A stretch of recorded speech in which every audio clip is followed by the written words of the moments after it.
Nous allons prier le Seigneur. Seigneur, je voudrais qu'aujourd'hui, que le règne de ténèbres s'arrête dans la vie d'une personne. Je veux que le règne de la misère s'arrête dans la vie d'une personne. Parce que toi, tu as payé le prix pour que nous soyons délivrés. Seigneur, ouvre notre esprit. Seigneur, ouvre nos bouches et remplis-la, Seigneur, de tes paroles. Que ta puissance nous équipe, ô Éternel, au travers de ces instants. Toute la gloire te revienne, Jésus-Christ. Amen. Est-ce qu'on peut acclamer le Créateur? Merci beaucoup, groupe musical. Merci beaucoup. Merci beaucoup. Nous pouvons prendre place. Alors, nous allons ensemble prendre nos Bibles et nous allons aller ensemble dans le livre de Juges. Ça fait déjà quelques jours que nous sommes en train de nous attarder sur ces livres. Nous sommes dans le livre de Juges. Nous sommes au chapitre 5 et nous allons lire du 7e jusqu'au 16e verset. J'attends que tout le monde puisse trouver et si également la technique peut nous aider à trouver ces références. Juges chapitre 6, verset 7 jusqu'au verset 11. Ça sera une longue lecture et je vais faire la lecture. Je remonte au verset 6 pour une meilleure compréhension. Israël fut très malheureux à cause de Madian. Israël fut très malheureux à cause de Madian. Je m'adresse à une personne qui me suit devant son écran de télévision ou devant son smartphone ou sa tablette. Je m'adresse à un ami qui est venu en ces lieux, qui est très malheureux, qui est en train de passer par des temps difficiles. On est en train de nous montrer ici, il y a un peuple qui est choisi de Dieu, mais ce peuple a commis des choses qui ont déplu au Seigneur. Écoutez-moi encore, Église, ça fait 3 semaines que je suis en train d'insister sur ce point. Les péchés, la désobéissance, ouvrent la porte à des hordes des esprits mauvais. La désobéissance ouvre la porte aux malins. Et l'histoire que nous sommes en train de lire ou de vouloir étudier ce matin, il est question d'un peuple. Il est choisi de Dieu, mais ils ont fait des choses qui ont déplu au Seigneur. Et Dieu va ouvrir les portes. Dieu va il va ouvrir les portes, il va permettre aux hordes des ennemis de pouvoir attaquer ces peuples. Et ces peuples, c'est Madian. Ça fait 7 ans qu'ils sont en train de passer par des moments de difficultés atroces. Je m'adresse à une personne qui est venue ici, qui est en train de passer par des moments de souffrance. Le passage que nous venons de lire au verset 6, on nous dit que Madian les a rendus très malheureux. Je suis venu dire à quelqu'un qui est en train de passer par des moments difficiles, c'est que Dieu n'est pas indifférent à la souffrance que tu es en train de traverser. Et eux, dans leur angoisse, dans leur détresse, écoute maintenant ce qu'ils vont faire. Lorsque les enfants d'Israël constatèrent que leur situation était misérable, au verset 7, ils crièrent à l'Éternel au sujet de Madian. S'il te plaît, quand tu es en train de passer par des temps difficiles, c'est bien beau de pouvoir te lamenter, d'en parler à tout le monde. Tout le monde est au courant de ta situation, sauf les concernés qui n'est pas au courant de ta situation. Le ciel n'est même pas au courant que tu es en train de traverser des temps difficiles. Quand tu es en train de traverser des moments difficiles, voici ce que le Seigneur dit, invoque-moi au jour de ta détresse. Il est un Dieu qui répond. Il est un Dieu qui écoute. Il dit ceci, invoque-moi le jour de ta détresse, je te répondrai. Je te répondrai. Peu importe la nature, peu importe l'intensité de la souffrance qui est en train de t'accabler, la solution c'est d'invoquer le Seigneur. Et je vais faire la lecture totale et nous reviendrons avec les explications. Lorsque les enfants d'Israël crièrent à l'Éternel au sujet de Madian, l'Éternel envoya un prophète aux enfants d'Israël. Et le prophète leur dit, ainsi parle l'Éternel, le Dieu d'Israël. Je vous ai fait monter d'Égypte et je vous ai fait sortir de la maison de servitude. Je vous ai délivré de la main des Égyptiens et de la main de tous ceux qui vous opprimaient. Je les ai chassés devant vous et je vous ai donné leur pays. Je vous ai dit, je suis l'Éternel, votre Dieu. Vous ne craindrez point le Dieu des Amoréens dans le pays desquels vous habitez. Mais vous vous n'avez point écouté ma voix. Puis vint l'ange de l'Éternel, il s'assit sous le térébinthe d'Ophra, qui appartenait à Joas de la famille d'Abiézer. Gédéon, le fils de Joas, battait du froment au pressoir pour le mettre à l'abri de Madian. L'ange de l'Éternel lui apparut et lui dit, « L'Éternel est avec toi, vaillant héros. » Gédéon lui dit, « Oh mon Seigneur, si l'Éternel est avec nous, pourquoi toutes ces misères, pourquoi toutes ces choses difficiles nous arrivent-elles? Où sont tous les prodiges que nos pères nous racontent quand ils disent, l'Éternel ne nous a-t-il pas fait sortir d'Égypte? Maintenant, Éternel, nous abandonne et il nous livre entre les mains de Madian. L'Éternel se tourne vers lui. Écoute bien ce que nous sommes en train de dire. L'Éternel se tourne vers lui. C'est un ange, mais chose étrange, on nous dit ce n'est pas l'ange qui se tourne, mais l'Éternel se tourne vers Gédéon et lui dit, va avec cette force et délivre de la main de Madian, et délivre plutôt Israël de la main de Madian. N'est-ce pas moi qui t'envoie? Gédéon dit à l'ange, ah mon Seigneur, avec quoi délivrerai-je Israël? Voici ma famille est la plus pauvre de Manassé. Voici, je viens d'un pays bizarre. Je viens de la République démocratique du Congo, un pays en proie de guerre. Nous n'avons même pas de maison. La seule maison qu'on avait, mes parents ont dû le vendre pour que je vienne ici en Europe. Et j'arrive en Europe, je suis sans papier.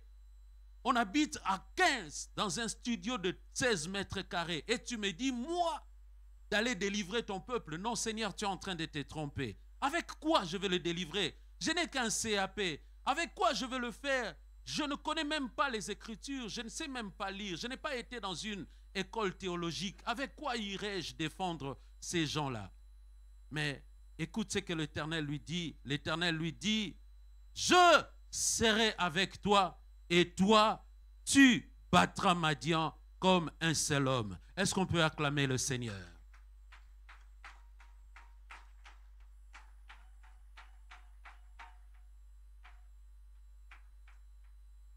Voici un peuple qui est aimé de Dieu.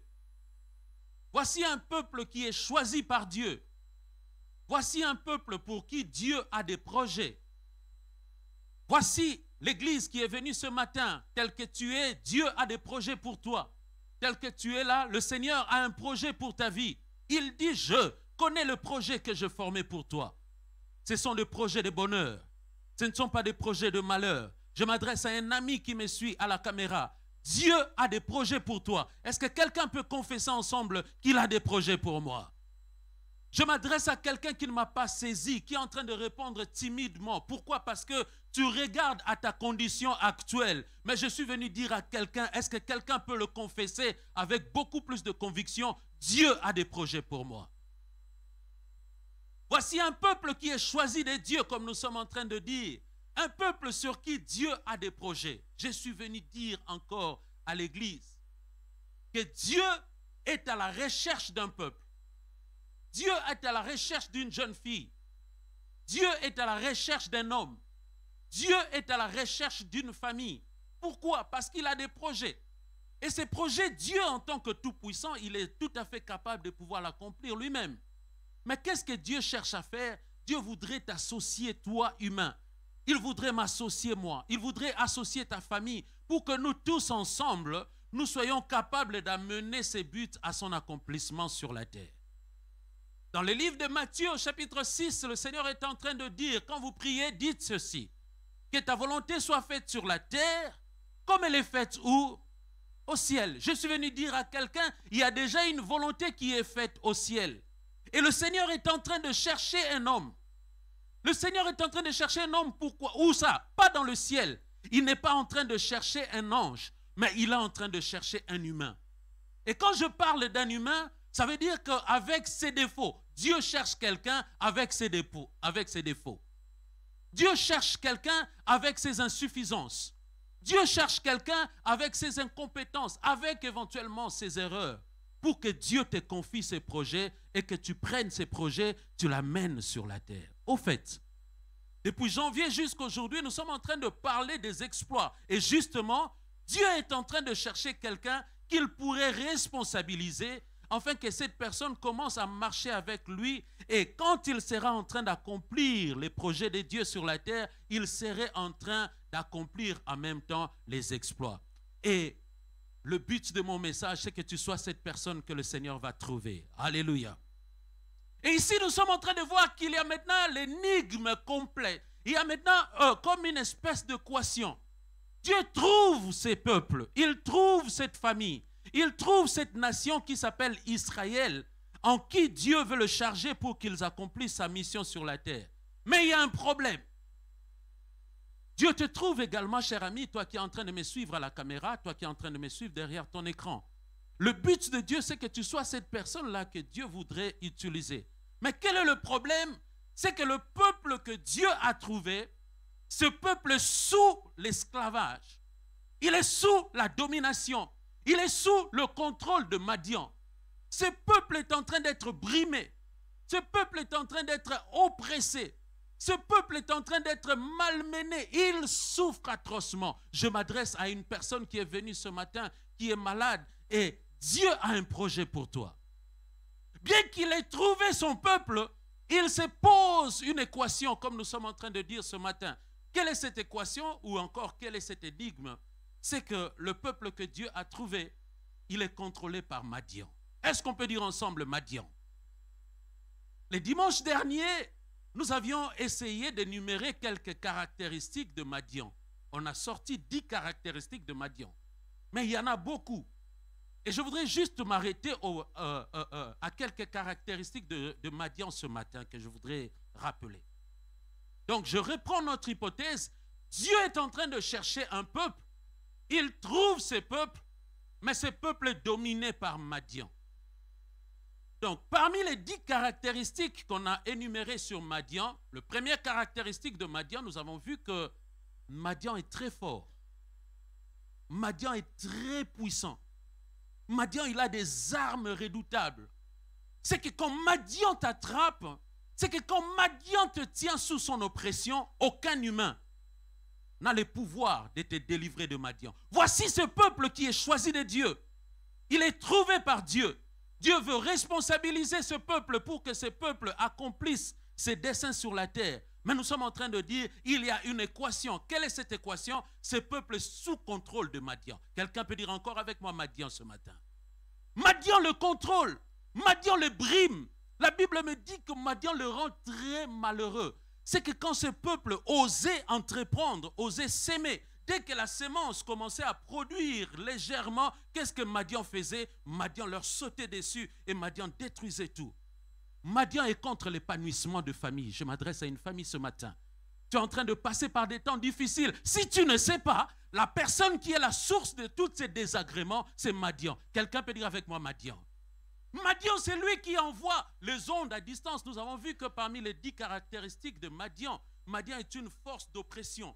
Je parle parfois à des jeunes à l'église. Un jeune qui se lève, qui n'a rien fait. Il y a des pensées de suicide qui l'animent dans la tête. Quand elle se regarde, elle se dit « je ne suis pas belle ».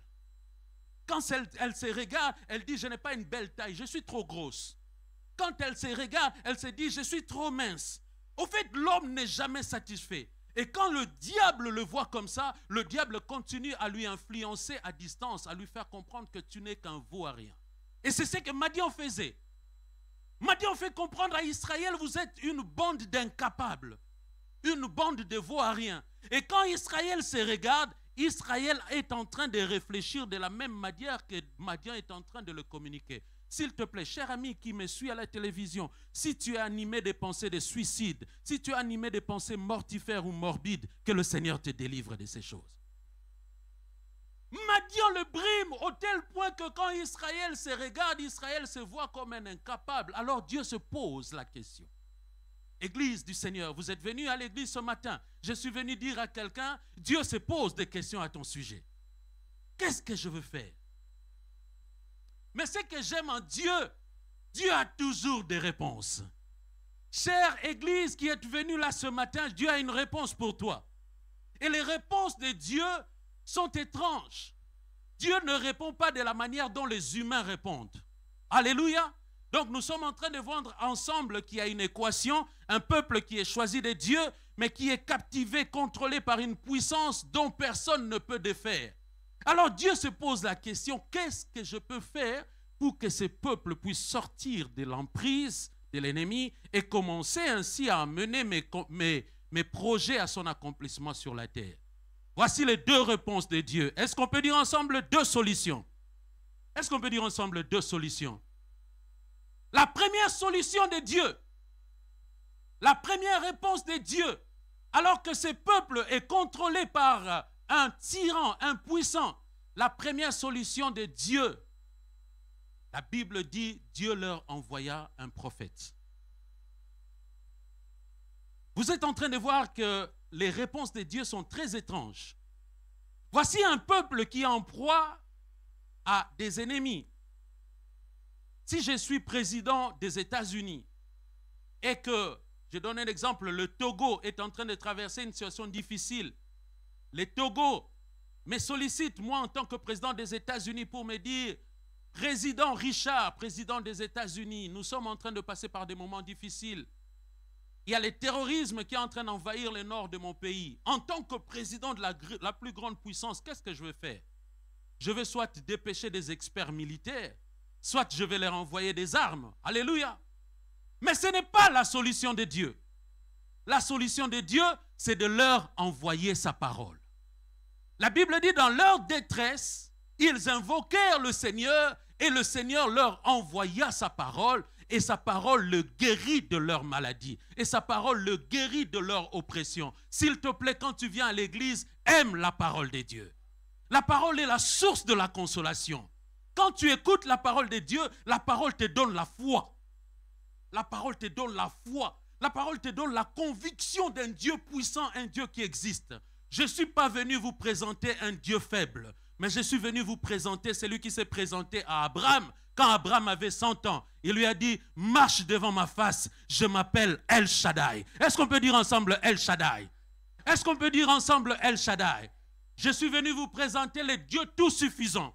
Je suis venu vous présenter un Dieu capable, un Dieu qui est capable de rendre une femme triplement ménopausée, mais Dieu est capable de la rendre féconde. Mais alors, quelle est ta situation par rapport à la fécondité que Sarah a connue? Je suis venu vous présenter un Dieu qui est capable de ressusciter les morts. Quelqu'un peut dire avec moi El Shaddai. Il a ramené Lazare de la mort à la vie. Je suis venu vous présenter un Dieu qui a ramené le seul fils, l'unique fils de la veuve de Naïm. Cette femme était complètement désemparée parce que le seul fils qu'il avait, en plus il avait déjà connu le décès de son mari. Il est resté seul avec un seul enfant. Cet enfant était son espoir. Et un jour, je ne sais pas qu'est-ce qui s'est passé, cet enfant est tombé malade. Et la maman était dans le désarroi. Je m'adresse à une famille qui est en train de passer des moments d'angoisse. Je m'adresse à un frère qui est en train de traverser des moments difficiles, qui se pose la question, qui se tourne la tête. Où est-ce que je trouverai la solution? Mais fais comme David, je lève mes yeux vers l'Éternel. D'où me viendra les secours? Les secours me viennent de l'Éternel. Alors que cette femme n'espérait plus en rien, on portait le cercueil pour aller l'enterrer. Oh, j'ai une bonne nouvelle. La grâce est venue rencontrer ce cercueil. Et Jésus a simplement posé la main sur le cercueil. Et il a dit à l'enfant, jeune homme, lève-toi. Et ce matin, j'ai dit à un malade, sois guéri dans le nom de Jésus. Est-ce qu'on peut dire ensemble, El Shaddai? Est-ce qu'on peut dire ensemble, El Shaddai? Que Dieu restaure la foi et la confiance dans le cœur de quelqu'un. Dieu se pose donc la question de savoir, comment est-ce que je vais résoudre cette énigme? Et nous sommes en train de voir la première des choses, il envoie un prophète. Le prophète se met à leur détailler qui est Dieu. Il leur dépeint la nature de Dieu. Mais c'est comme si Israël n'a pas compris.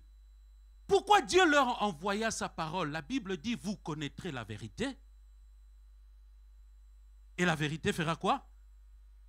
Vous connaîtrez la vérité et la vérité fera quoi? Et vous savez que moi, je buvais également. J'étais également païen.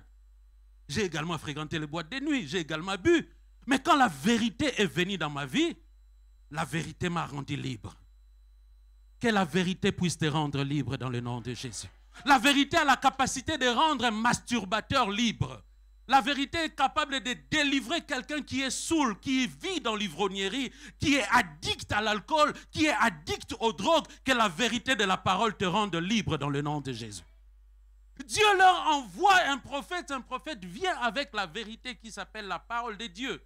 Et le prophète leur délivre la parole, mais c'est comme si ce peuple n'a pas considéré la parole. La Bible me dit dans le livre d'Ézéchiel, malheureusement, voici ce peuple. Et ils t'écoutent, ils prennent plaisir à t'écouter. Mais voici, ta parole est devenue comme une mélodie à leurs oreilles. Ils écoutent, mais ils n'appliquent pas. Ils écoutent, mais ils ne respectent pas ce qu'ils sont en train d'attendre. Est-ce que quand tu viens à l'église, as-tu encore de la considération vis-à-vis des porteurs de la parole de Dieu? Première question. As-tu encore de la considération vis-à-vis de la parole qui t'est accordée? Alléluia. Deux choses que le Seigneur veut que tu puisses réfléchir. Première question, considération par rapport aux porteurs de la parole de Dieu. Deuxième chose, considération par rapport à la parole. Parce que la parole a la capacité de nous rendre libres. Alors qu'il envoie les prophètes, nous l'avons lu à partir du verset 8. Les prophètes viennent, ils parlent, ils leur rappellent les exploits de Dieu. Mais c'est comme si ce peuple n'a pas écouté. Écoute maintenant ce que Dieu va faire en deuxième position, deuxième solution. Est-ce qu'on peut dire ensemble deux solutions? Est-ce qu'on peut dire ensemble deux solutions? Première solution, il leur envoie un prophète. Mais quand le prophète a fait le travail et que celui-ci, ce travail ne semble pas avoir fonctionné, Dieu change de méthode. Dieu leur envoie un ange. L'ange de l'Éternel descend.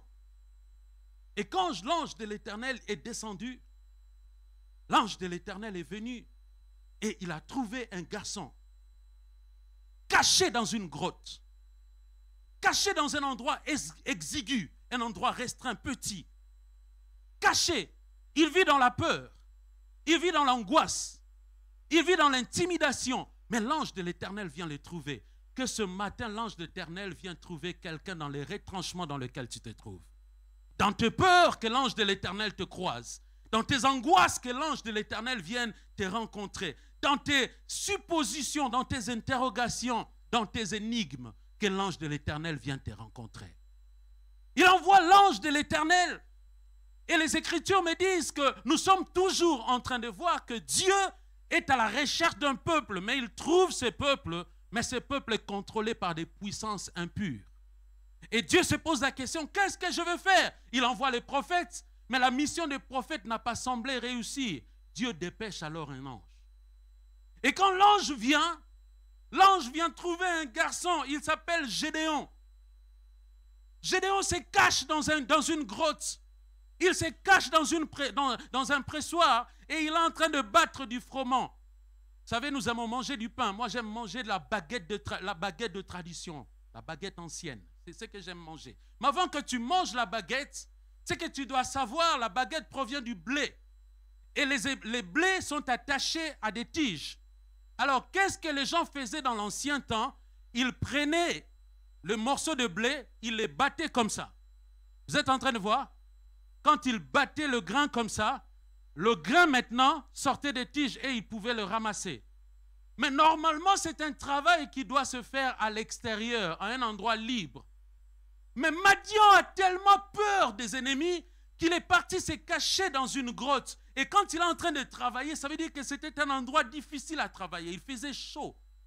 Dans cet endroit, il y avait de la poussière. Dans cet endroit, sa vision était obscurcie. Et alors qu'il est en train de travailler, la Bible me dit, il y avait un ange de l'Éternel qui était assis juste à côté et il était en train de l'observer. Laisse que dans la galère dans laquelle tu te trouves, que la main de Dieu soit à côté de toi. La Bible me dit alors que lui, il ne le sait pas, l'ange de l'Éternel est en train de voir la manière dont il est en train de trimer. Je m'adresse à quelqu'un qui est en train de se battre pour l'éducation de ses enfants. La main de Dieu est en train de voir ce que tu es en train de faire. Je m'adresse à quelqu'un, à une maman qui est femme seule, qui est en train de se battre difficilement pour élever ses enfants. Je suis venu te dire que l'œil du Seigneur est sur toi. Et laisse que Dieu puisse t'accompagner dans la galère dans laquelle tu te trouves. La Bible me dit alors que Gédéon est dans ces conditions difficiles. Il est dans un pressoir. Normalement, dans la pressoir, c'est l'endroit où on broie le raisin, où on transforme le raisin en jus. C'est dans cet endroit exigu dans lequel Gédéon est en train de se trouver. Mais il est en train de faire un travail qui ne correspond pas à la nature de l'endroit. Et l'ange de l'Éternel commence à s'adresser à lui. Alors, je disais le matin, si Dieu nous le permet, dans les prochains jours, nous allons venir expliquer régulièrement les points doctrinaux de la Bible. Est-ce qu'on peut dire ensemble la doctrine? Un des points doctrinaux de la Bible, nous croyons à l'existence des anges. Ça s'appelle la doctrine des anges.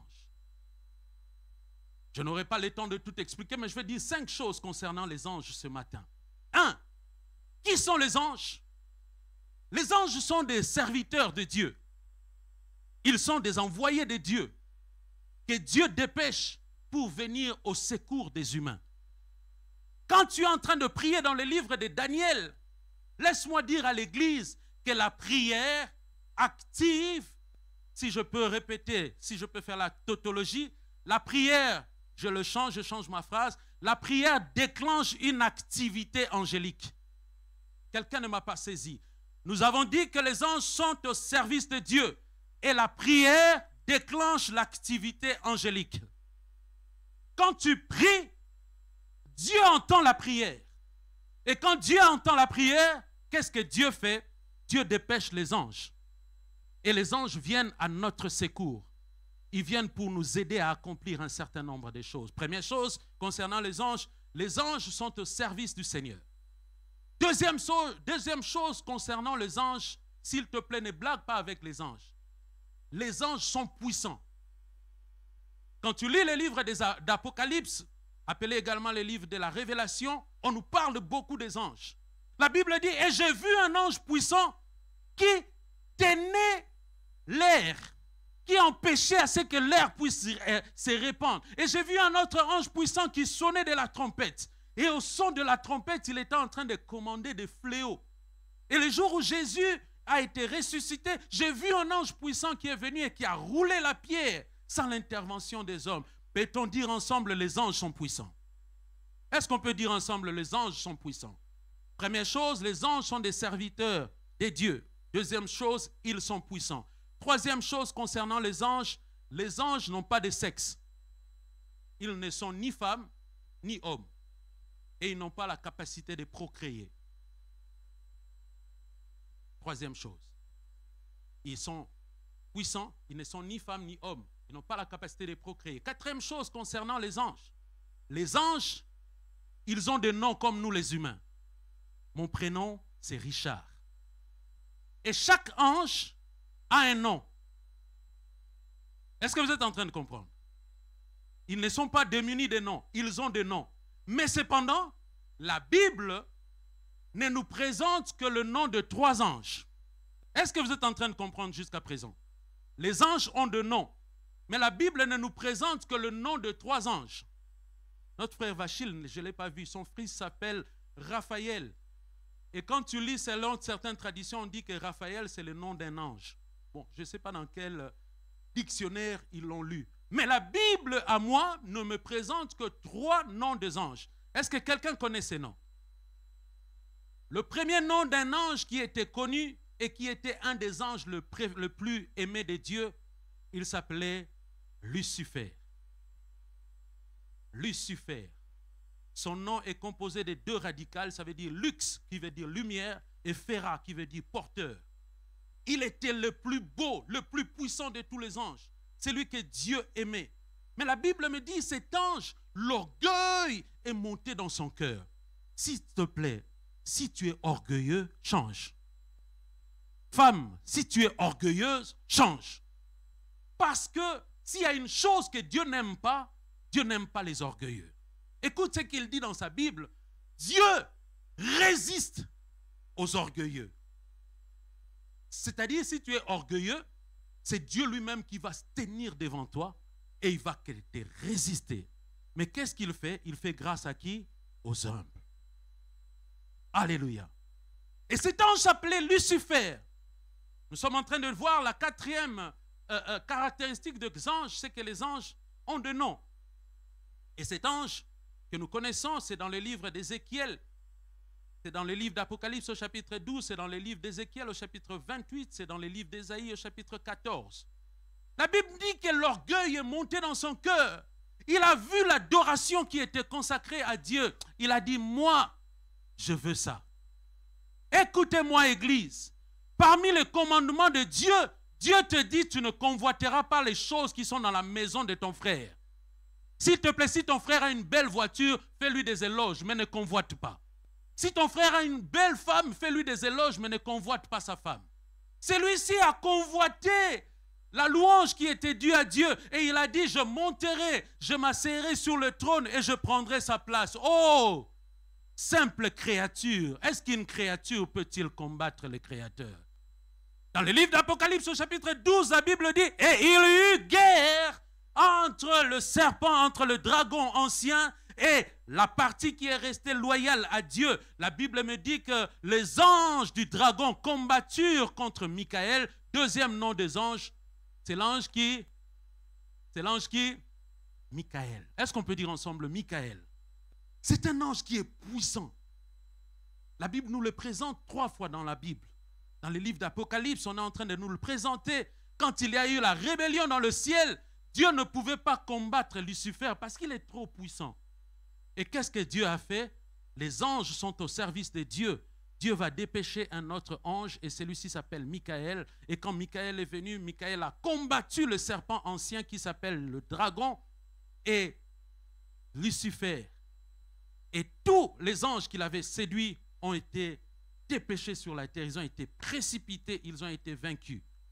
Depuis ces jours-là, Lucifer a perdu son nom de Lucifer parce que Lucifer veut dire porteur de lumière. Il était éclatant de beauté. Il a perdu cela, mais il a conservé ses attributs d'ange.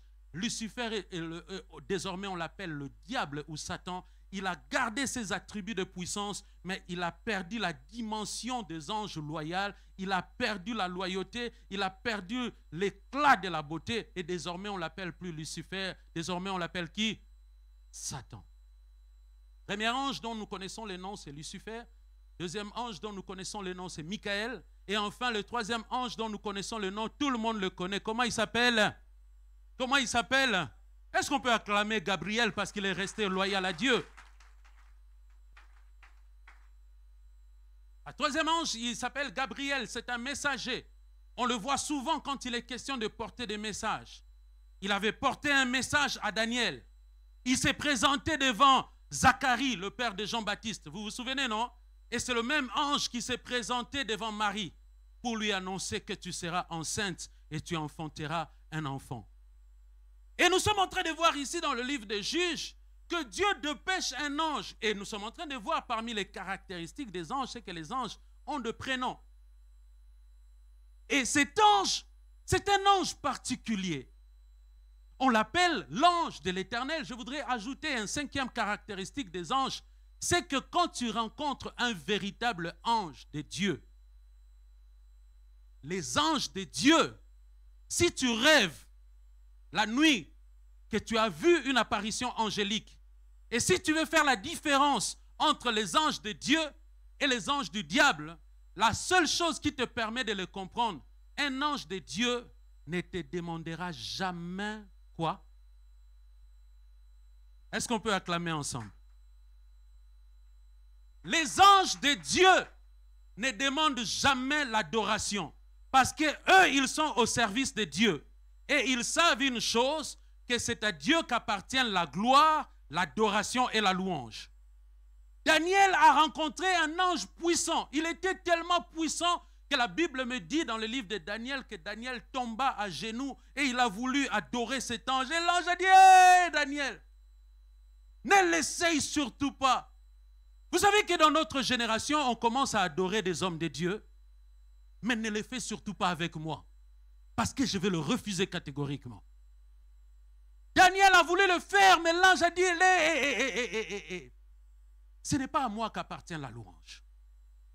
Dans le livre d'Apocalypse, on nous montre Jean. Jean a vu un ange puissant. La Bible dit, il tomba par terre. Il s'est mis à vouloir adorer l'ange. L'ange a dit, hey, je suis pareil que toi. Je suis ton compagnon de service. Mais par contre, si tu rencontres un démon, la première des choses que le démon va te proposer, il va te proposer que tu puisses l'adorer. Vous voulez que je vous le démontre? Dans les livres de Luc, dans les livres de Matthieu, dans la tentation de Jésus, s'il y a une chose que le diable aime le plus, il aime qu'on l'adore.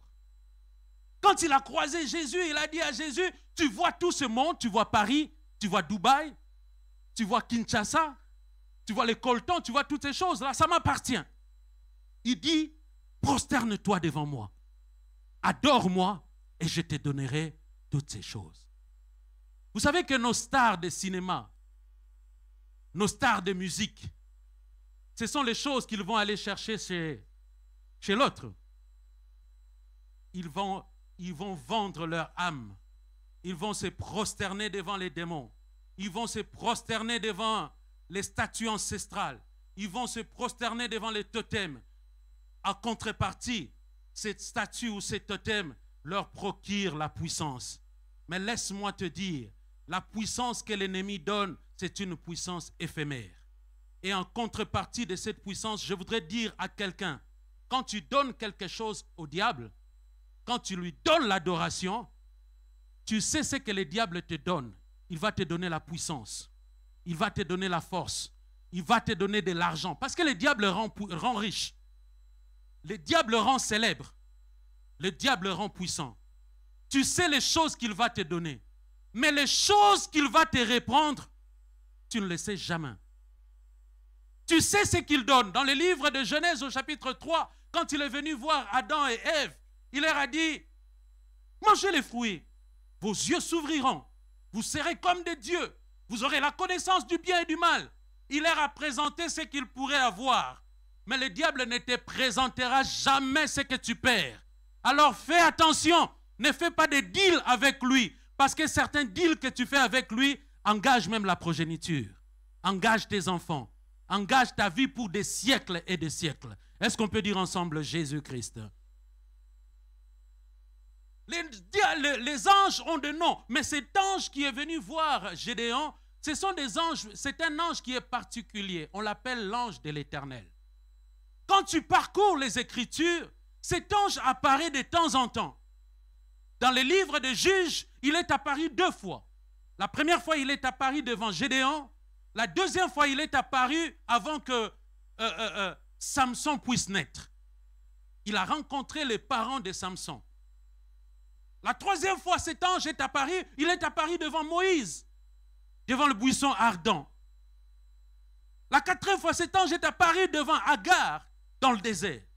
Cet ange apparaît certaines fois dans la Bible, mais la première des choses, cet ange, on l'appelle l'ange de l'Éternel. Est-ce que l'Église peut dire avec moi l'ange de l'Éternel?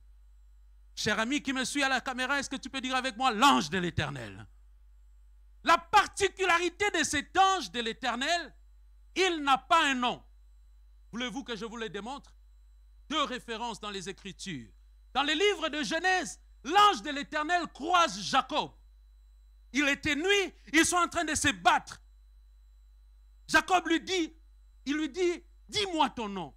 Jacob lui dit, je m'appelle Jacob. Mais Jacob lui pose la question, comment tu t'appelles? Il dit, mon nom est mystère. Et directement, il disparaît, il s'en va. La 2e fois, cet ange apparaît devant les parents de Samson. Les parents de Samson sont stériles. Ils n'arrivent pas à concevoir ce qui est impossible aux yeux des hommes est possible avec Dieu. Dieu peut rendre une femme féconde. Dieu peut rendre un homme fécond. Quand tu rencontres Dieu, l'impossible devient possible. Ils ont rencontré l'ange de l'Éternel et quand ils sont en train d'échanger, l'ange de l'Éternel leur dit, vous, Madame Manoach, tu seras enceinte d'un enfant et vous l'appellerez du nom de Shimshon, qui veut dire Samson, qui veut dire petit soleil. L'ange a la capacité de te ramener des choses qui sont impossibles à accomplir aux yeux des hommes. Et là, pour la première fois, il y a entorse dans le caractéristique des anges. Quand Manoach rencontre l'ange de l'Éternel, Manoach lui dit, s'il te plaît, tu m'as dit de grandes choses. Attends que je puisse te ramener l'offrande. Est-ce qu'on peut dire ensemble l'offrande? Manoach, le papa de Samson, s'en va chez lui à la maison, il attrape un animal, il vient avec cet animal devant l'ange de l'Éternel, il égorge l'animal, il sacrifie l'animal et l'ange tend simplement son doigt. La Bible me dit il y a eu un brasier plutôt qui s'est allumé et l'offrande a commencé à être consumée. Et la Bible dit dans cette nuée, dans cette fumée, l'ange disparaît. Quel est pour la toute première fois un ange qui accepte, est-ce que vous êtes en train de voir les controverses? Un ange, mais qui accepte de recevoir l'adoration des hommes. C'est un ange particulier. Il fait entorse aux règles des anges, parce que ce n'est pas un ange ordinaire. Et dans le livre de Gédéon, quand l'ange a rencontré, n'oubliez pas toujours notre thèse, nous sommes en train de dire que Dieu cherche un peuple, mais il trouve ce peuple qui est captivé par les puissances de l'ennemi, et pour pouvoir les délivrer, qu'est-ce que Dieu fait? Il envoie les prophètes. Le prophète n'a pas réussi sa mission et en second lieu, il envoie un ange. Mais l'ange qu'il envoie, c'est un ange qui est particulier. Il s'appelle l'ange de l'Éternel. Première chose, c'est qu'il n'a pas de nom. Son nom, c'est un mystère. Et nous comprendrons pourquoi son nom, c'est un mystère. Deuxième caractéristique de cet ange qui s'appelle l'ange de l'Éternel, c'est un ange qui accepte de recevoir l'adoration. Troisième caractéristique de cet ange qui s'appelle l'ange de l'Éternel, il porte les mêmes attributs que Dieu. Quand tu lis le livre de Juges, au chapitre 6 où nous sommes, la Bible me dit, et l'ange de l'Éternel et pas l'ange de l'Éternel. La Bible me dit au verset 14, l'Éternel se tourna vers lui. C'est un ange, mais quand l'ange se tourne vers Gédéon, on ne nous parle plus de l'ange, mais on nous parle de qui? De l'Éternel. C'est-à-dire, il y a une confusion, pas une confusion, mais l'ange de l'Éternel se confond avec l'Éternel. Ce que l'Éternel fait, cet ange peut le faire, c'est-à-dire il peut pardonner les péchés. Or, il n'y a qu'un seul homme qui soit capable de pardonner les péchés. Comment il s'appelle cet homme-là? La deuxième des choses, nous sommes en train de voir que cet ange, il a les mêmes attributs que Dieu. On l'appelle l'ange de l'Éternel. Et qu'est-ce que cela représente, l'ange de l'Éternel?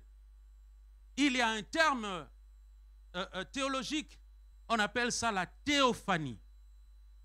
La théo, le mot théo, pas notre frère Théo Madiata, le mot théo, hein frère Théo, le mot théo veut dire Dieu. Théophanie, ça veut dire un Dieu invisible, mais qui s'est fait visible. Ça veut dire que dans l'Ancien Testament, il arrivait des fois où Dieu voudrait venir marquer sa présence de manière particulière. Et qu'est-ce que Dieu faisait?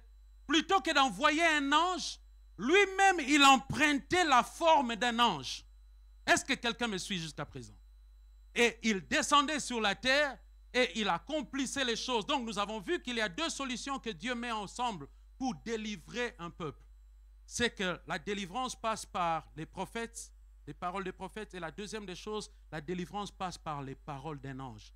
Or, nous sommes en train de voir ensemble ici, ce matin, que cet ange n'est rien d'autre que Dieu fait chair. Alléluia! Est-ce qu'on peut aller ensemble dans les livres de Ésaïe? Quelqu'un est en train de me suivre, il est en train de me dire, mais cher prédicateur, vous êtes en train de bien expliquer la parole. Mais moi, je passe par des moments difficiles, je trime. Tu nous parles des anges, un ange qui se fait chair. Mais quelle est la relation avec moi? Je vous dis, bas la terre, on arrive bientôt. Est-ce qu'on peut aller ensemble dans les livres de Ésaïe, s'il vous plaît? Ésaïe, c'est dans l'Ancien Testament. Est-ce qu'on peut aller dans Ésaïe, chapitre 35, s'il vous plaît? Ésaïe, chapitre 35.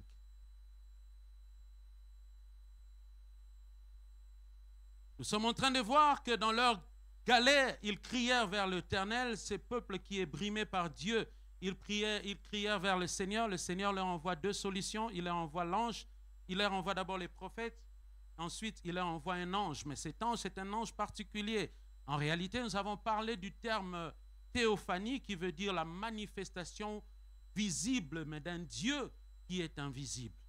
Or, personne dans l'Ancien Testament ne pouvait connaître le nom de Dieu. C'est pour cela, à chaque fois que tu croises l'ange de l'Éternel, son nom était maintenu mystérieux. Parce que personne ne connaissait le nom de l'Éternel. La seule personne qui a compris le nom de cet ange, c'était Moïse devant le buisson ardent. La Bible dit que l'ange de l'Éternel s'est caché dans le buisson. Et quand Moïse l'a vu, Moïse lui pose la question, qu'est-ce que j'irai dire au peuple? Et l'ange lui a dit, mon nom est je suis. Ça veut dire YHWH. YHWH. Au fait, en réalité, le nom de Dieu, c'est un nom qui est imprononçable. C'est YHWH. C'est ça le nom de Dieu. Et c'est ces noms-là qu'on a transformés en qui? En Yahweh. C'est ces noms-là qu'on a transformés en Jéhovah. La tradition dit ceci, que dans l'ancien temps, la prononciation du nom de l'Éternel se transmettait entre souverains sacrificateurs. C'est-à-dire, seul le souverain sacrificateur savait prononcer ce nom. Et avant sa mort, il appelait son fils parce que le remplaçant, c'était son fils. Il lui insufflait le nom de l'Éternel. Parce que chez les Juifs, c'est pour cela que tu constateras, chez les Juifs, ils ne disent jamais que Dieu s'appelle Adonai. Et plutôt, il s'appelle Yahweh. Chez les Juifs, ils appellent Dieu par ses attributs. Je vous ouvre. Chez les Juifs, ils appellent Dieu Hachem. Vous savez ce que ça veut dire Hachem? Ça veut dire le nom. C'est lui dont on ne doit jamais prononcer les noms. Vous savez comment les Juifs appellent Dieu? Ils appellent Dieu Adonai. Ils l'appellent par ses attributs. Ça veut dire le Seigneur. C'est lui à qui appartient toutes choses. Comment ils l'appellent? Ils l'appellent El Shaddai, le Tout-Puissant. Mais ils ne l'appellent jamais par son nom parce que son nom était un mystère. Mais c'est Dieu maintenant qui est invisible. Voici la promesse qu'il nous fait. Ésaïe chapitre 35 au verset 40. Au verset 4 plutôt. Ésaïe chapitre 35 verset 4. Dites à ceux qui ont le cœur troublé. Dites à tous ceux qui sont troublés par Madian. Dites à tous ceux qui sont en train de passer par des temps difficiles. Dites aux familles qui n'ont pas de paix dans la maison. Dites aux familles qui sont malades. Prenez courage. Est-ce que quelqu'un peut dire à son voisin, prends courage? Est-ce que tu peux lui dire, prends courage? Dites à Giovanni, dites à Loti, prends courage. Ne crains point. Vous voyez comment la parole de Dieu fait? Quand la parole de Dieu vient, la parole de Dieu elle est source de réconfort. La parole du diable vient pour nous enfoncer, mais la parole de Dieu vient pour nous valoriser. Prends courage. Et Dieu continue en disant, voici votre Dieu. La vengeance viendra. Oh, je m'adresse à tous ceux qui sont oppressés par des ennemis, par des méchants. Dieu est un vengeur. Que Dieu se lève et Dieu venge sa situation. Il dit, prends courage. La vengeance viendra. La rétribution de Dieu viendra également. Il viendra lui-même. Le Dieu invisible, Ésaïe est en train de nous annoncer qu'il viendra lui-même. Et quand il viendra, qu'est-ce qu'il fera? Il vous sauvera. Alors, s'ouvriront. Quand il va venir, c'est Dieu invisible. Il va choisir la forme d'un humain. Quand il va venir, qu'est-ce qu'il va se passer? Alors, est-ce qu'on peut le lire ensemble à partir du verset 5? 1, 2, 3. Alors, s'ouvriront les yeux des aveugles. S'ouvriront les oreilles des sourds. Alors, le boiteux sautera comme un cerf. Et la langue du muet éclatera de joie, car les déserts jailliront dans les déserts et des ruisseaux dans la solitude. Le mirage se changera en étang et la terre desséchée en source d'eau. Dans la ripère qui servait de gîte aux chacals, croîtront des roseaux et des joncs. Il y aura un chemin frayé, une route qu'on appellera la voie sainte. Est-ce qu'on peut acclamer le Seigneur?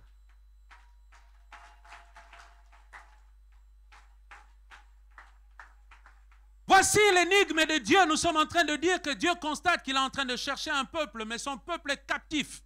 Il y a Madian qui les contrôle. Mais qui est Madian aujourd'hui? Madian, c'est l'image du diable. Madian, c'est l'image des puissances du ténèbre qui contrôlent nos vies. S'il te plaît, si tu tombes sous le poids d'un sorcier, personne ne peut te délivrer de la puissance de la sorcellerie. Mais c'est qu'aucun homme n'a la mesure de faire, Dieu viendra lui-même et il te délivrera de cette situation. Alléluia. Et nous avons vu que dans l'ancien temps, qu'est-ce qu'il a fait? Il a emprunté la forme d'un ange, et cet ange, c'est un ange particulier qu'on a appelé l'ange de l'Éternel. Et pour finir notre dernier verset, nous allons aller dans l'épître aux Hébreux. Est-ce que nous pouvons aller ensemble dans le Nouveau Testament maintenant et nous allons lire les livres des Hébreux parce que nous avons vu dans Ésaïe qu'il est en train de promettre qu'il va venir. Nous avons vu dans Juge qu'il va mettre en place 2 solutions. La première solution qui consistait à dépêcher des prophètes et un ange. Écoute maintenant dans les livres des Hébreux, nous sommes au chapitre 1. Est-ce qu'on peut aller ensemble dans les livres des Hébreux au chapitre 1er et au verset 1 jusqu'au verset 6. Dieu te voit dans la situation difficile et Dieu se pose la question, comment je peux faire pour te délivrer de cette situation? Il a dit une chose. Première chose, après avoir autrefois à plusieurs reprises et de plusieurs manières parlé à nos pères par qui? Par qui?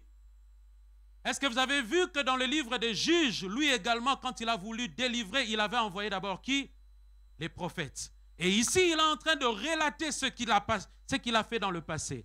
Après avoir autrefois à plusieurs reprises et à plusieurs manières parlé à nos pères par les prophètes, Dieu, dans ces temps présents, nous a parlé par le Fils. Il a établi le Fils comme héritier de toutes choses. Par lui aussi a été créée toute chose. Par lui a été créé l'univers. Le Fils, qui est le Fils, il est le reflet de sa gloire. Le Fils est l'empreinte de sa personne. Le Fils, il est le soutien de toutes choses par la parole puissante. Il a fait la purification des péchés et s'est assis à la droite de la majesté divine dans le lieu très haut. Le Fils est devenu d'autant supérieur aux anges. Nous avons vu que dans l'Ancien Testament, il y avait un ange qui était différent des autres anges, qui s'appelait comment? L'ange de l'Éternel.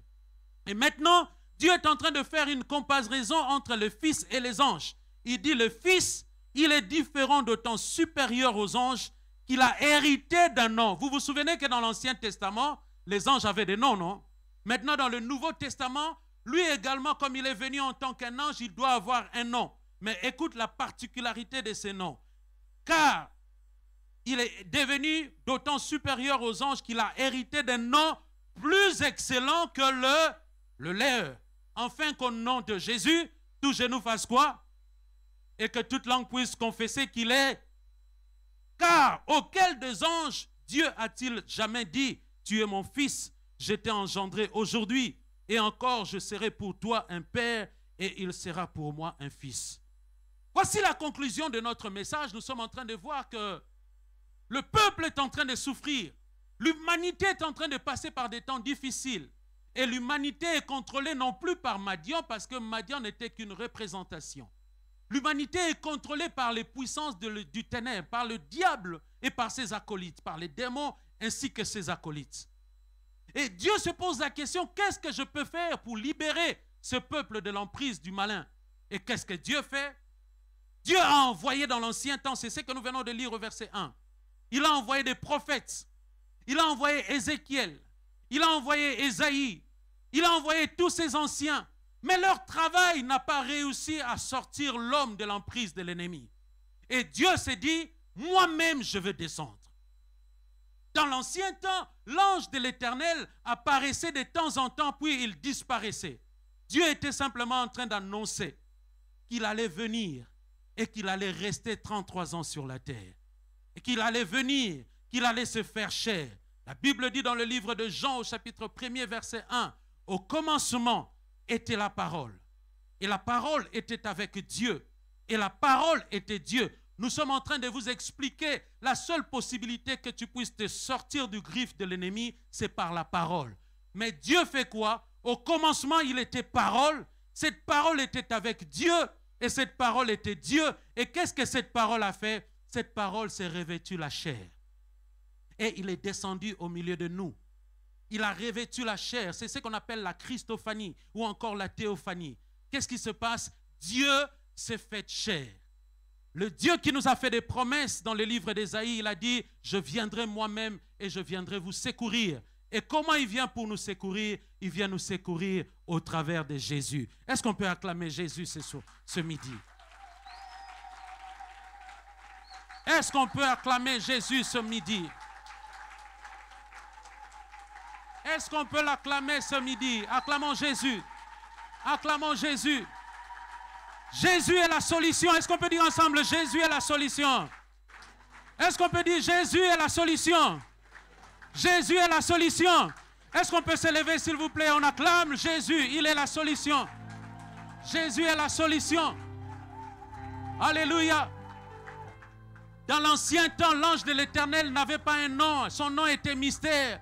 Mais ce nom a été rendu visible. Il s'appelle Jésus. Et la Bible dit, quiconque invoquera le nom du Seigneur sera secouru.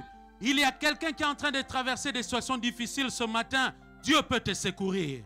Est-ce qu'on peut lever tous ensemble nos mains et nos voix? Et nous sommes en train de l'appeler et lui dire, Seigneur, viens à mon secours. Est-ce qu'on peut lever nos voix et on commence à prier le Seigneur? Quelqu'un peut prier avec moi? Nous sommes en train de crier, nous sommes en train de l'appeler. Est-ce qu'on peut l'appeler? Est-ce que quelqu'un peut l'appeler? Est-ce qu'on peut l'appeler? Est-ce qu'on peut crier? Est-ce qu'on peut crier? Il a dit, quand il viendra, il vous sauvera lui-même. Les malades seront guéris. Si tu es malade, tu invoques Jésus. Si tu as des problèmes, tu l'invoques. Tu lui dis, Seigneur, étends ta main. Délivre-moi de cette épreuve. Délivre-moi de cette situation dans laquelle je me trouve. L'ennemi est en train de m'opprimer. Seigneur, délivre-moi. Est-ce qu'on peut élever nos voix? Nous prions.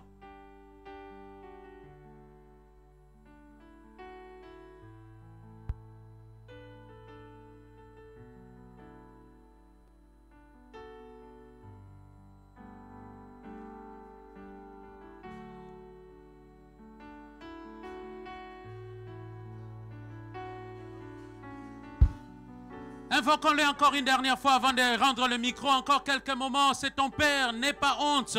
Ouvre ta bouche. Explique-lui les conditions difficiles dans lesquelles tu te trouves. Explique-lui ta condition. Oui, nous avons vu que Gédéon s'est trouvé dans cet endroit difficile. Mais Dieu est venu le sauver. Dis à Dieu, secours-moi. Délivre-moi de l'oppression. Délivre-moi de la main de l'ennemi. Y a-t-il une personne qui est là ce matin qui veut que le Seigneur lui vienne en aide? Est-ce que tu peux lever la main et je vais prier avec toi? Merci pour ces mains qui sont levées. Est-ce que tu peux lever haut ta main pour que Dieu te voie? Pour que Dieu te voie, pour que Dieu vienne te secourir. Si tu as besoin du secours de Dieu, lève haut ta main. Seigneur, regarde toutes ces mains levées. Aucun homme n'a la capacité, Seigneur, de les délivrer de cette épreuve. Mais Père, je te prie, Jésus, passe en revue toutes ces mains, oh Dieu. Des personnes, Seigneur, sont sous le poids du malin. Des personnes sont sous l'angoisse. Des personnes vivent sous la peur, comme c'était le cas de Gédéon. Mais tu es venu et tu l'as rendu libre. Car si le Fils de l'homme vous a franchi, vous serez réellement libre. Alors je vous dis, au nom de Jésus, soyez libres. Au nom de Jésus, repartez complètement allégés. Que vos fardeaux soient allégés par Christ. Que la paix de Dieu que vous avez perdue vous soit communiquée dans le nom puissant de Jésus. Malades soient guéris au nom de Jésus. Au nom de Jésus, nous avons prié et nous disons Amen. Est-ce qu'on peut acclamer le Seigneur? Est-ce qu'on peut chanter ensemble ces chansons? Chantons au monde. Est-ce qu'on peut chanter? Est-ce qu'on peut chanter?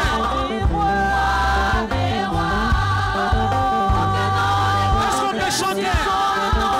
Jésus, il est plus haut que tous les noms, Alpha, Oméga. Oui, le nom de Jésus, il est plus haut que tous les noms.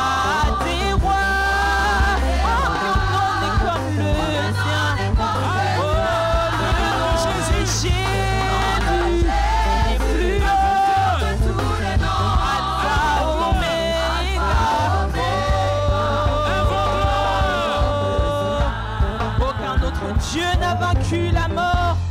Aucun autre nom n'a vaincu. Jésus